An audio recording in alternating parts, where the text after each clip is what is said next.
This is my sample make of my next sewing pattern release. See the link for yesterday's part 5. The lining is now complete and in one piece. Lining sleeve seams and side seams are pressed open. Next we make the collar. Sew right sides together, pin, baste and stitch around the outer edge. We'll grade the turnings and mitre the corners.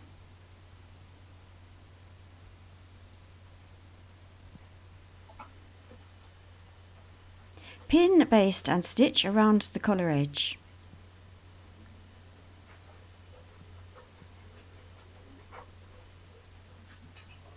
The collar is stitched. Trim the seam allowance. Grade, which means trim at slightly different widths. This means there is less of a ridge when the collar is turned through. Mitre the corners.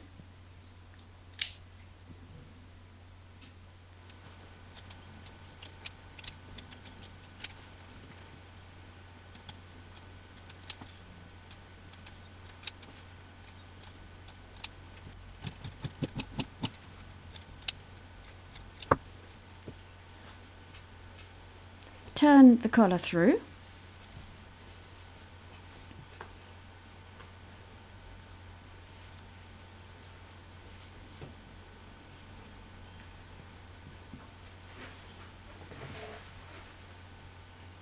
This is a useful tool for pushing out curves and points. Check out angelakane.com/sewing supplies.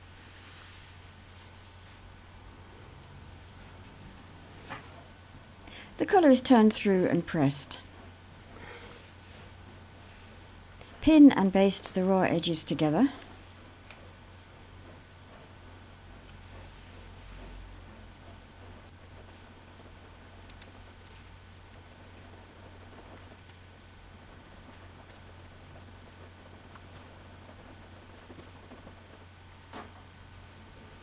We are now ready to attach the collar.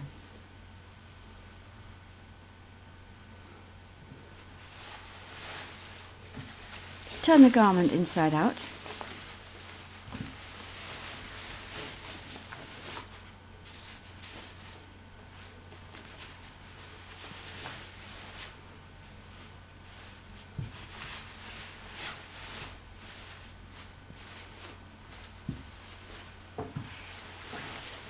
Have the lining facing you.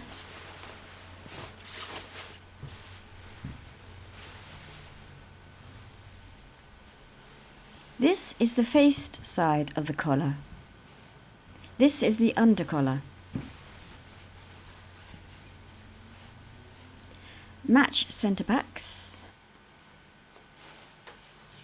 Match the dots on the collar to the seams around the neckline.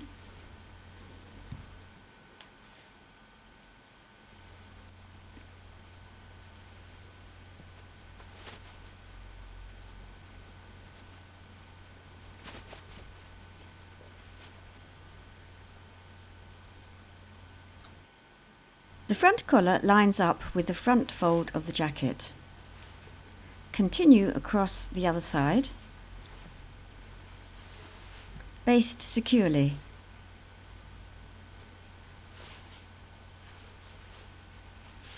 We will then attach the facings.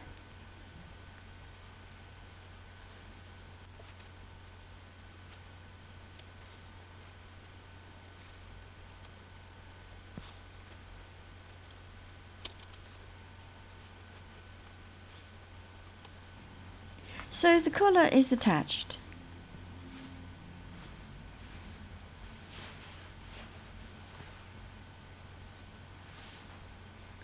This fabric is quite difficult to work with.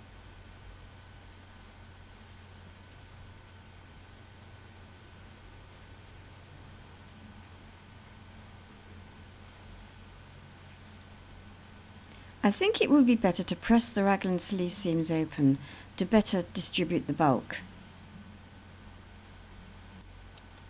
baste through all layers.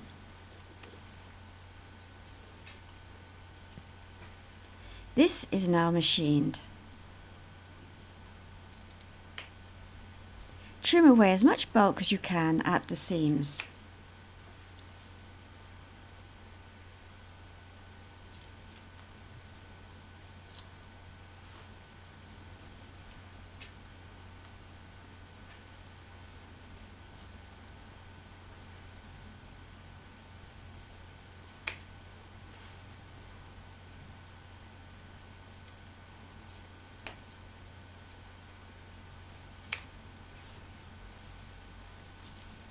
Trim and snip the neckline seam allowance. Remove all the basting.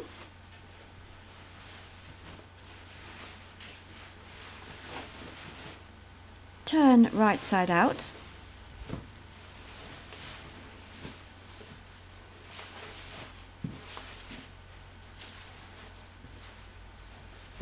It's beginning to look like a jacket.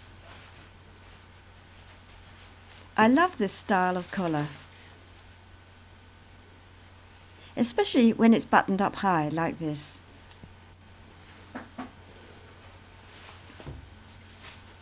We need to do some understitching around the neckline. Get inside.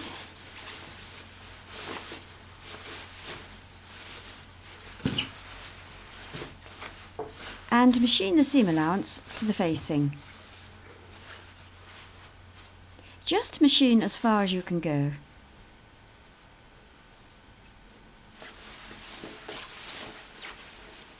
Then lightly press the neckline seam. That is the collar finished. Now for the cuffs. Turn the sleeves inside out.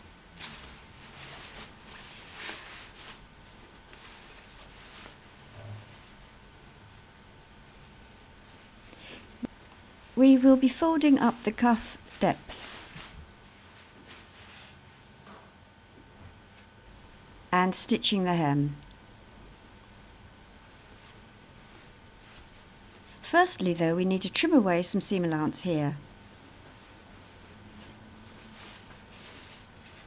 We don't need to finish the raw edge, it will be covered by the lining. Turn in the lining seam allowance and baste. The lining will be slip stitched in place over the top of the hem.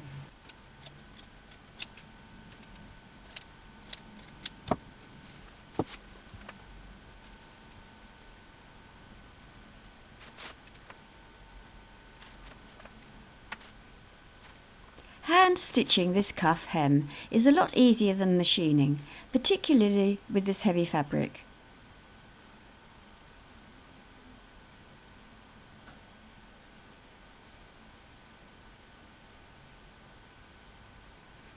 I'm using catch stitch. Catch stitching is easy, especially with this coarse tweed. Working left to right, take a small stitch in the hem, then a few threads from the sleeve so that it doesn't show on the right side. Keep the stitching quite loose. The hem is stitched. I've turned up and basted the seam allowance of the lining. Ready to slip stitch it in place over the top of the hem.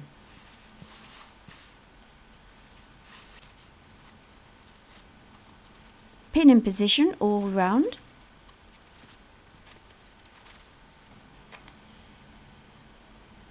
Then slip stitch. Another easy stitch. This time working from right to left. Take a stitch in the hem. Then slide the needle through the fold of the lining a little way. The sleeve cuffs are finished. The lining is designed to hang over the cuff lining for ease. Tomorrow I will complete the hem and the jacket will be finished. This sewing pattern will be available on angelakane.com. This is a prototype using up fabric I had for many years. I can now get on with finalising the pattern. I will be making it up in other fabrics. This is a great all year round design. Tomorrow is hem, buttons and buttonholes. In the meantime, check out my sewing pattern page. Thank you for watching.